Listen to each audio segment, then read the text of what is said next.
जय Hind future commanders सीएफएफएससी mentors में आपका बहुत बहुत स्वागत है। आज हम तीसरा टेस्ट लेके आए हैं जो हमने प्रॉमिस किया था और नई सीरीज शुरू की थी। संडे को संडे टू संडे रहेगी, जो कि पिछले संडे नहीं हो पाई थी क्योंकि ऑल इंडिया टेस्ट मेरे हिसाब से हुआ था और उसके बाद थोड़ा बिजी भी रह गया था मैं। बट ये तीसरा टेस्ट लेके आए। टेस्ट मतलब एक ऐसे या आर्गुमेंट राइटिंग का टॉपिक होता है जिसको हम एक्सप्लेन करते हैं, किस तरीके से आपको लिखना है, किस तरीके से मॉडल आंसर होना चाहिए, आपका इंपैक्टफुल राइटिंग कैसे होनी चाहिए, वो हम इसमें डिस्कस करते हैं। ठीक है, इसका नाम step up win daily battles है, बट इसको अभी हमने समर्पण नाम से भी शुरू किया है, जो कि आप एनरोल कर सकते हो सेपरेटली डेली आंसर राइटिंग के लिए। समर्पण आप ऐप पे जाके या वेबसाइट पे जाके चेक कर सकते हो, बिल्कुल ही अफोर्डेबल कॉस्ट में है। अभी ये 249 पे अवेलेबल है और 90 टेस्ट आपको प्रोवाइड किए जाएंगे, जिसमें आज जो मैं डिस्कस कर रहा हूं, एक्सप्लेन कर रहा हूं, सिमिलर फॉर्मेट में आपको एक्सप्लेनेशन भी मिलेगा और क्वेश्चंस भी करंट से रिलेवेंट होंगे।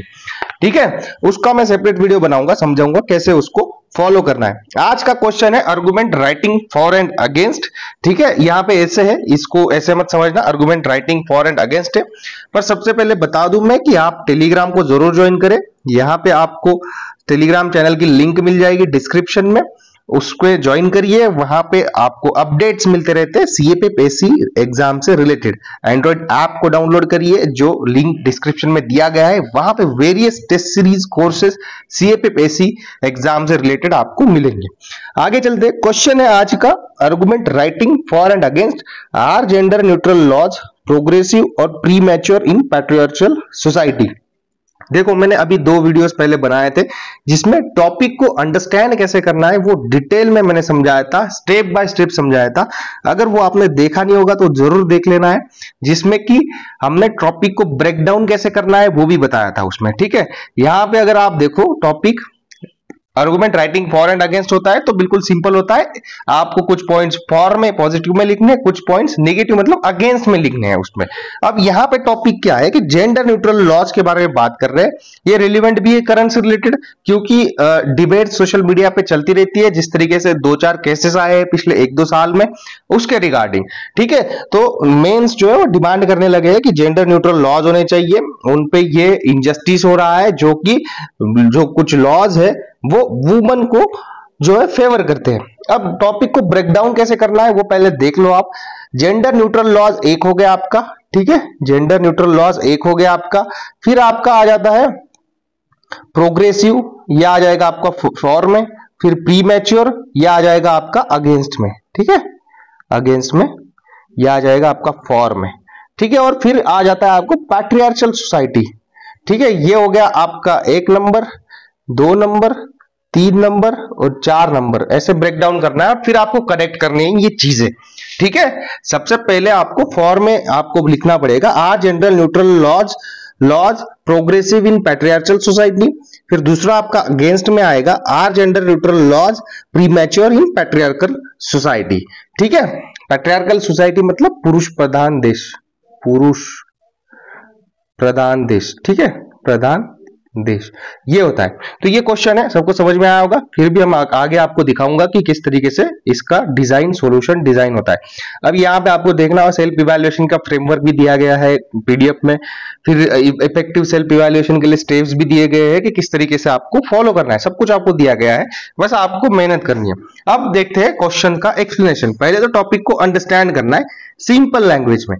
ठीक है, अब टॉपिक क्या कह रहा है कि टॉपिक एक्सप्लोर करता है कि जेंडर न्यूट्रल लॉज के इंप्लीमेंटेशन के बारे में। वो पूछता है कि क्या जेंडर न्यूट्रल लॉज जो है वो सारे जेंडर्स को इक्वली ट्रीट करते हैं, क्या वो मैन, वुमन, ट्रांसजेंडर्स उनको एक ही तराजू में तोलते हैं। ठीक है, ये उसका पूछा जा रहा है। फिर वो पूछता है क्या अगर हम जेंडर न्यूट्रल लॉज लाते हैं, क्या वो हमारी सोसाइटी जो कि पैट्रियार्चल सोसाइटी है, मतलब पुरुष प्रधान सोसाइटी है, वो क्या ट्रूली प्रोग्रेसिव होने वाले हैं। Society patriarchal society like India है ना, वेयर आदमी जो है मतलब मेन जो है वो डोमिनेट करते हैं इंस्टीट्यूशंस को, हाउस होल्ड्स को एंड कल्चरल जो नैरेटिव्स है उसमें आप देखोगे कहीं ना कहीं, थोड़ा सा ठीक से देखोगे तो मेंस का डोमिनेंस सबसे ज्यादा है। ठीक है, तो यहां पे क्वेश्चन अराइज होता है कि क्या ऐसा लीगल रिफॉर्म लाना वो क्या इक्वालिटी को सर्व करता है, क्या ये इनविजिबल इनइक्वालिटी को सर्व करता है? ठीक है, ये यहाँ पे क्वेश्चन उठता है। तो मतलब जहां पे आप वुमेन एंड जेंडर माइनॉरिटी जो है वो वल्नरेबल है आज भी इंडिया में, तो यहाँ पे डिबेट होती है कि फॉर्मल लीगल सिमेट्री लाने में, ठीक है, मतलब जहां पे contextual protective and equity based justice जो है वो सोसाइटी में जो है वो सर्व हो सकता है, बट जो मेल प्रिविलेज है वो अभी भी सिस्टमैटिकली प्रिवेल करता है सोसाइटी में। ठीक है, ये है टॉपिक की अंडरस्टैंडिंग सिंपल लैंग्वेज में। ब्रेनस्टॉर्मिंग करोगे तो 1 मिनट में करना है, तो पेस्टल जो है वो कीवर्ड यूज करना है। पेस्टल में P मतलब पॉलिटिकल, E मतलब इकोनॉमिकल, S मतलब सोशल, T मतलब टेक्नोलॉजिकल, L मतलब लीगल और E मतलब एनवायरमेंट। एनवायरमेंट मतलब एनवायरमेंट यहाँ पे सोशल एनवायरमेंट की बात हो रही है, ठीक है, वो वाला एनवायरमेंट नहीं क्लाइमेट वाला। तो पॉलिटिकल में क्या बात करोगे, उसमें लीगल इक्वालिटी, कॉन्स्टिट्यूशन जैसे article 14, 15, misuse of laws, supreme court judgements, इसकी बात होगी। फिर इकोनॉमिक में क्या बात होगा, financial dependence, access to legal aid. ठीक है, सोशल में आ जाएगा आपका पैट्रियार्कल माइंडसेट है, पैट्रियार्की प्रिवेल करती है, जेंडर के रोल्स क्या क्या है कंट्री में, मेल डोमिनेंस है नहीं है, रूरल स्टिग्मा क्या है, ये आपको डिस्कस करना पड़ेगा। टेक्नोलॉजिकल में क्या है कि लीगल लिटरेसी गैप है, ठीक है ना, लीगल लिटरेसी गैप है। डिजिटल जस्टिस एक्सेस का भी आप यूज करोगे, ये बस ब्रेनस्टॉर्मिंग है, 1 मिनट में करनी होती है। लीगल में आ जाता है आपका 498A misuse versus under use, ठीक है ना, कई जगह पे ये अंडर यूज भी होता है और कई जगह पे ये मिसयूज भी होता है। और फिर आता है आपका पोश एक्ट, ठीक है ना, पोश act, prevention of sexual harassment. फिर आपका आता है मैरिटल रेप डिबेट भी चल रही है। फिर आपका डाउरी एक्ट आ जाता है। फिर NHRC reports, national human rights commission reports है, उसका भी आ जाता है इसमें सिग्निफिकेंस, ठीक है। लेंस में आ जाता है आपका LGBTQ+, इसका फुल फॉर्म मुझे कमेंट में बताओ। राइट्स, इनके राइट्स के बारे में। फिर एनफोर्समेंट बायस कैसे आएगा आगे हम डिस्कस करेंगे। NCRB data, national crime record bureau का डेटा है, उसके बारे में। स्ट्रक्चरल इनइक्वालिटी, तो ये हो गया lens, Pasteur plus lens, brainstorming हो गई। आर्गुमेंट स्ट्रक्चर कैसे होना चाहिए आपका, सिंपल है, introduction, for section, against section, conclusion section. Introduction आप बेसिक सा आर्गुमेंट में, ऐसा नहीं कि बहुत कैची इंट्रोडक्शन करने की कोशिश करने की जरूरत नहीं है, क्योंकि आप बस एक सिंपल सा इंट्रोडक्शन कर दो और आप ज्यादा फोकस करो आपके फॉर एंड अगेंस्ट सेक्शन में और कंक्लूजन पे, ठीक है, क्योंकि वहां पे लॉजिकल पॉइंट्स होने चाहिए, तभी मार्क्स मिलेंगे आपको, नहीं तो आपको मार्क्स नहीं मिलेंगे। जितना भी आप कैची इंट्रोडक्शन कर लो उससे इतना फर्क नहीं पड़ेगा, जितना आपका फर्क इंपैक्ट बढ़ेगा वो है आपके पॉइंट्स कितने वैलिड है, फॉर एंड अगेंस्ट में कितने लॉजिकल है। फॉर सेक्शन में आपने बात करनी है कि जेंडर न्यूट्रल लॉज जो है वो प्रोटेक्शन को ब्रॉडन करेंगे, रिफ्लेक्ट करेंगे कॉन्स्टिट्यूशनल आइडियल्स, जो कि आर्टिकल 14 में है, आर्टिकल 15 में है, ठीक है। फिर आपको आर्टिकल 21 भी आ जाता है कई कई हद तक। फिर डिस्टर्ब स्टेरियोटाइप्स जो प्रिवेल कर रहे हैं सोसाइटी में, कि क्या है, मेंस को जो है अपना वुमेन्स को क्या है अननेसेसरी फेवर दिया जा रहा है, ठीक है ना, ये स्टेरियोटाइप्स चलते हैं। अब वो लैक ऑफ एजुकेशन हो, लैक ऑफ नॉलेज हो, ठीक है, ये हो सकता है। अगेंस्ट सेक्शन में क्या आता है, अगेंस्ट सेक्शन में आपको हाईलाइट करना है कि ये लॉ जो है कैसा इंपॉर्टेंट है, पैट्रियार्कल सेटिंग है यहाँ पे, ठीक है, यहाँ पे जो है सेफगार्ड्स को वीक कर देगा, जो वुमेन्स है हिस्टोरिकली इनजस्टिस सह रही है। फिर यहाँ पे जो इनइक्वालिटी है अभी भी बहुत प्रिवेल करती है। Inequality means not in terms of economic terms, ठीक है, in terms of social relations term, ठीक है। तो वहां पे आप देखो कि वुमेन और मैन क्या इक्वली ट्रीट होते हैं आज भी सोसाइटी में, ठीक है। आप अपने घर का देख के मत डिसाइड करो, आप ओवरऑल देखिए, रूरल एरियाज को भी देखिए आप, ठीक है। रीइंफोर्स इनजस्टिस बाय ओमिशन, ठीक है। कंक्लूजन आपको बढ़िया बैलेंस कंक्लूजन देना है, फेज रिफॉर्म्स रिकमेंडेशंस देने हैं। ये था आपका स्ट्रक्चर। अब हम इसमें क्या देते हैं आपको पीडीएफ में, ये देते हैं रिलेवेंट केस स्टडीज भी दिए जाते हैं आपको, 3 या 4 होते हैं मेरे हिसाब से, यहाँ पे 3 है। तो यहाँ पे देखो, पहला हमने केस दिया है Joseph shine versus union of India 2018 का, ठीक है। इसमें क्या है कि ये केस से पहले क्या होता था, सेक्शन 497 आईपीसी जो है इंडियन पेनल कोड, इसमें अडल्ट्री जो था वो क्राइम माना जाता था, ठीक है।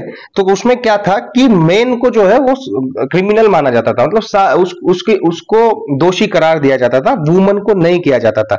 मतलब मान लो कोई आदमी दूसरे आदमी की बीवी के साथ रिलेशन रखता है, तो जो जिस आदमी ने रिलेशन रखा था उसके ऊपर क्राइम फाइल होगा, ठीक है, बट वो वुमन जो है उसके ऊपर कुछ नहीं होगा। तो इसका मानना था कोर्ट का कि वुमन पे अगर आप नहीं, महिला पे अगर आप कुछ नहीं एक्शन ले रहे, इसका मतलब जिस आदमी की वाइफ थी उसकी वो एज अ प्रॉपर्टी ट्रीट कर रहे हैं हम, ठीक है। तो यहाँ पे सुप्रीम कोर्ट ने इसको अनकॉन्स्टिट्यूशनल बताया था कि पैट्रियार्कल एंड डिस्क्रिमिनेटरी लॉ है ये। जजमेंट एम्फसाइज करता है इंडिविजुअल ऑटोनॉमी को और जेंडर न्यूट्रल रीजनिंग जो है पर्सनल लॉज में, उसकी तरफ हम मूव कर रहे हैं, ऐसे बोला। और ये आउटडेटेड जेंडर रोल्स जो है क्वेश्चन करते हैं जेंडर रोल्स इन मोरालिटी, ठीक है। ये Joseph shine versus union of India है, ये आप बहुत जगह पे यूज कर सकते हो। जेंडर इनइक्वालिटी या इक्वालिटी का क्वेश्चन आता है तो उसमें। दूसरा है दिल्ली हाई कोर्ट 2022 जो कि मैरिटल रेप स्प्लिट वर्डिक्ट था, ठीक है। तो यहां पे बात और डिबेट चल रही थी कि क्रिमिनलाइजेशन करना है मैरिटल रेप का, मतलब शादीशुदा जो कपल होता है उसमें अगर विदा कंसेंट के अगर आप इंटरकोर्स करते हो तो वहां पे जो है मैरिटल रेप के चार्जेस लग सकते हैं या नहीं लग सकते, इस पे डिबेट हो रही थी, ठीक है। तो दो जज की बेंच थी, बट इसमें दोनों डिवाइडेड थे ओपिनियंस में, ठीक है ना। एक बोल रहा था कि वुमेन्स के राइट्स की डिग्निटी होनी चाहिए, तो दूसरा बोल रहा था कि इंडिया का जो है सोशल रेडीनेस नहीं है इस लॉ को एक्सेप्ट करने के लिए, ठीक है ना। यहाँ पे डिबेट भी चलती थी कि कौन उसको डिसाइड करेगा कि ये रेप है या नहीं है, या कंसेंट मिला था नहीं मिला था, ठीक है, क्योंकि बंद कमरे में कौन जाएगा वहां पे चेक करने के लिए। फिर यहाँ पे दोनों जजेस जो है वो डिवाइडेड थे इसमें, ठीक है। एक बोलता था कि नहीं, इसको क्रिमिनलाइज किया जाना चाहिए, वुमेन्स की महिलाओं को राइट टू डिग्निटी जो है वो है, मतलब आर्टिकल 21 में आता है। तो दूसरा बोलता था कि नहीं, इंडिया की सोसाइटी अभी रेडी नहीं है इसको एक्सेप्ट करने के लिए। तो वो केस जो है अभी भी चल रहा है, अभी यहाँ पे कोई ऐसे फाइनल वर्डिक्ट नहीं आया है, ठीक है ना। तो यहाँ पे कॉन्फ्लिक्ट दिखाई देती है legal reform and patriarchal social norms दोनों में, ठीक है। तीसरा आता है आपका कर्नाटका हाई कोर्ट का 2023 में, जो कि फॉल्स पोस्को एलिगेशंस में थे, ठीक है ना। फॉल्स पोस्को एलिगेशंस में थे, मेरे हिसाब से ये पोस्को का फुल फॉर्म मैं भूल गया, इसमें प्रिवेंशन ऑफ चाइल्ड सेक्सुअल ऐसा कुछ था इसमें, ठीक है ना, आप कमेंट में बता देना।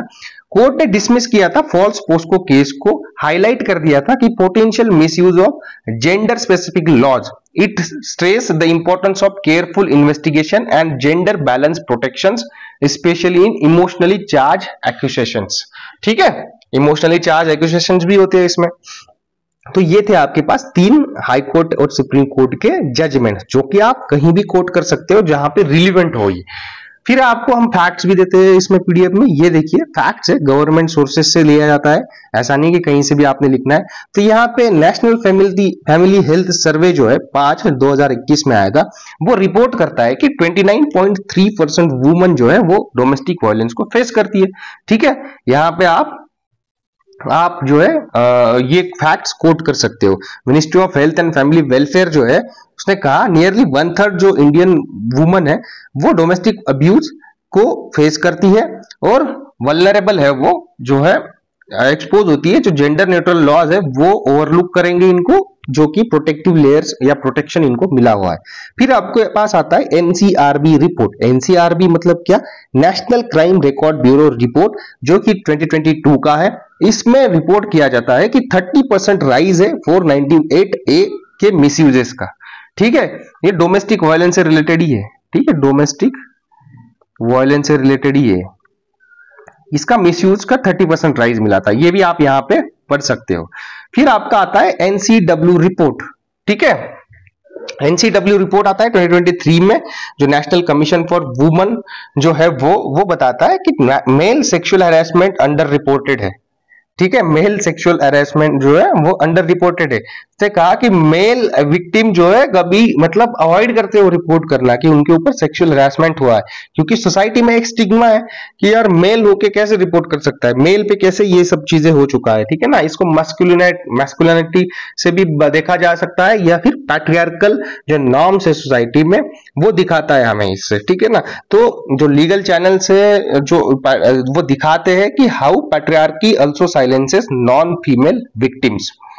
फिर आपका आ जाता है चौथा, जस्टिस वर्मा कमेटी 2013 की, जो कि जेंडर सेंसिटिविटी प्लस इंक्लूसिवनेस की बात करती है। ठीक है, पोस्ट दिल्ली गैंगरेप इस कमेटी को गठित किया गया था और ये कमेटी रिकमेंड करती है कि जेंडर सेंसिटिव रिफॉर्म्स होने चाहिए, बट आल्सो गवर्नमेंट को ये बताती है कि ऐसे लॉस बनाओ कि जो प्रोटेक्ट करे ऑल जेंडर्स को wherever applicable, advocating balance inclusive approach to justice. ठीक है, अब मॉडल आंसर की तरफ हम जाते हैं। अब यहाँ पे इंट्रोडक्शन लिया है, छोटा सा लिया है और इतना ही आपने रखना है क्योंकि आपके पास टाइम नहीं होता है और 20 मार्क्स का ही है और 350 वर्ड्स में आपको कंप्लीट करना है लगभग। यहाँ पे क्या बताया, in patriarchal societies where gender hierarchy persist, introducing gender neutral laws raises dilemma, can equal laws ensure justice when social inequality remains deeply entrenched. ठीक है, नॉर्मल सा क्वेश्चन पूछ लिया और इंट्रोडक्शन हमने बढ़िया सा कर दिया है। इसमें यहाँ पे बोला गया है कि पैट्रियार्कल सोसाइटीज है उसमें जेंडर हिरार्की तो परसिस्ट करती है। घर में आप देखोगे तो जो मेन होता है वो घर का वो होता है पुरुष ही होता है, मैक्सिमम टाइम पे पुरुष ही होता है। ठीक है ना, फिर आपको जेंडर न्यूट्रल लॉज लाने हैं तो ये एक डिलेमा को रेज करता है जहां पे हम अपने आप से ही क्वेश्चन पूछेंगे कि can equal laws ensure justice when जो सोशल इनइक्वालिटी जो है वो बहुत ही डीपली एंट्रेंच है हमारी सोसाइटी में। ठीक है ना, आप देखोगे सिंपल सा एग्जांपल कि बहुत सारे घरों में जो है महिलाएं जो है बाद में खाना खाती है, उसके पहले पुरुष खाना खाते हैं। ठीक है, तो सोशल इनइक्वालिटी आप देख सकते हो घर में। अब यहाँ पे आर्गुमेंट 4 की तरफ आते हैं हम। आर्गुमेंट 4 में हमने बात करनी है, are gender neutral laws progressive in patriarchal society. क्या जेंडर न्यूट्रल लॉज अगर हम बनाते हैं क्या ये प्रोग्रेस दिखाएंगे, जैसे कि हमारी सोसाइटी पैट्रियार्कल है। तो पैट्रियार्कल वर्ड को नहीं भूलना है, यहाँ पे आप नहीं तो लिख के आओगे कि सिर्फ जो जेंडर न्यूट्रल लॉज प्रोग्रेसिव है या नहीं है। ठीक है, पैट्रियार्कल सोसाइटी को भी आपको लिंक करना पड़ेगा। तो फर्स्ट पॉइंट है इसमें, lays foundation for long term legal equity, मतलब लॉन्ग टर्म लीगल इक्विटी के लिए ये एक फाउंडेशन ले करता है। ठीक है ना, इवन जो पैट्रियार्कल सिस्टम्स होती है वहां पे लॉज ने हमेशा कॉन्स्टिट्यूशनल आइडियल्स को रिफ्लेक्ट करना चाहिए, जो सोशल बायसेस से प्रिवेल करते हैं उसके ऊपर नहीं हमने लॉज बनाने चाहिए। ठीक है, भले ही कैसा भी सिस्टम हो, जेंडर न्यूट्रल लॉज जो है वो अलाइन करने चाहिए आर्टिकल 14। ठीक है ना, तो जो कि एक स्टेज को सेट करता है फ्यूचर जस्टिस रिफॉर्म्स के लिए, ग्रेजुअल जेंडर डीकंडीशनिंग के लिए ये स्टेप हो सकता है। ठीक है ना, तो लॉन्ग टर्म इलीगल इक्विटी के लिए ये फायदेमंद है, फाउंडेशन तैयार करता है। दूसरा पॉइंट आता है इसमें जिसमें कि मेल सेंट्रिक पावर नॉर्म से उसको चैलेंज करता है बाय वाइडनिंग विक्टिमहुड। ठीक है ना, पैट्रियार्की क्या करती है, एज्यूम करती है मेन जो है वो as a powerful and woman as a weak. तो recognising male and LGBTQ plus victims through neutral laws challenges this binary. ठीक है ना, यहाँ पे वो इक्वल कर देंगे एंड प्रमोट करता है कि जो डाइवर्स वल्नरेबिलिटीज है तो इसको रिकॉग्नाइज करेगा वो, क्योंकि मेन के ऊपर भी कहीं ना कहीं विक्टिम्स मेन भी होते हैं। ठीक है ना, कुछ भले ही उसका जो है आप रेशियो कम हो सकता है बट होते, अब आपको फॉर्म में कुछ ना कुछ पॉइंट तो देना ही है इसमें, तो आपको लिखना ही पड़ेगा, इसके फेवर में ही लिखना पड़ेगा। तो देखो यहाँ पे न्यूट्रल रहना है ना, आपने जो भी आप आंसर्स लिखते हो आपने ऐसे इमोशनली नहीं लिखना है इसमें कि आप क्या सोचते हो, क्या एग्जामिनर को चाहिए वो लिखना है हमने। ठीक है ना, एग्जामिनर किससे खुश होगा वो लिखना है, आप क्या जानते हो, आपको क्या लगता है, आपकी क्या आइडियोलॉजी है, आपकी क्या थॉट प्रोसेस है, वो नहीं लिखना है यहाँ पे। ठीक है, मेन जो एग्जामिनर एक्सपेक्ट कर रहा है, क्वेश्चन जो डिमांड कर रहा है वही लिखना है। अब तीसरा पॉइंट यहाँ पे लो, तो जो साइलेंट ऑपरेशन है नॉन फीमेल विक्टिम्स का उसको ये एड्रेस करेगा। जैसे कि हमने पहले ही स्ट्रक्चर में हमने बात की थी कि जो पैट्रियार्कल कल्चर है वहां पे एक स्टिग्मा होता है, यहाँ पे मेन जो है मैस्कुलाइन समझे जाते हैं, पावरफुल समझे जाते हैं, जो कि अपने रिपोर्ट नहीं करेंगे, खुद के ऊपर अगर अब्यूज होता है तो वो रिपोर्ट नहीं करेंगे, उनको फियर रहेगा उसका। ठीक है ना, फिर यहाँ पे जो है trans and non binary individual जो है वो हमेशा इग्नोर हो जाते हैं। तो जेंडर न्यूट्रलिटी जो है वो प्रोवाइड करेगी लीगल वॉइस को, जो कि इन सब को, मतलब जो मेल हो, ट्रांसजेंडर्स हो, ठीक है, उनको तो जो सफरिंग जो है वो रेनफोर्स करेगी कि वो जेंडर स्पेसिफिक ना हो। फोर्थ पॉइंट आता है सिंबॉलिकली डिसरप्ट जेंडर स्टेरियोटाइप्स। ठीक है, जो इंप्लीमेंटेशन है वो भले ही स्लो हो बट न्यूट्रल लॉज जो है वो शिफ्ट करेंगे डिस्कोर्स को।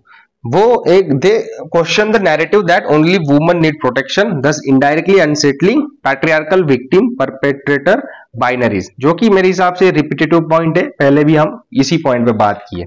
पर कोई बात नहीं, जब पॉइंट नहीं होता है तो उसको आपको थोड़ा मिर्च मसाला लगा के अलग तरीके से पेश करना होता है।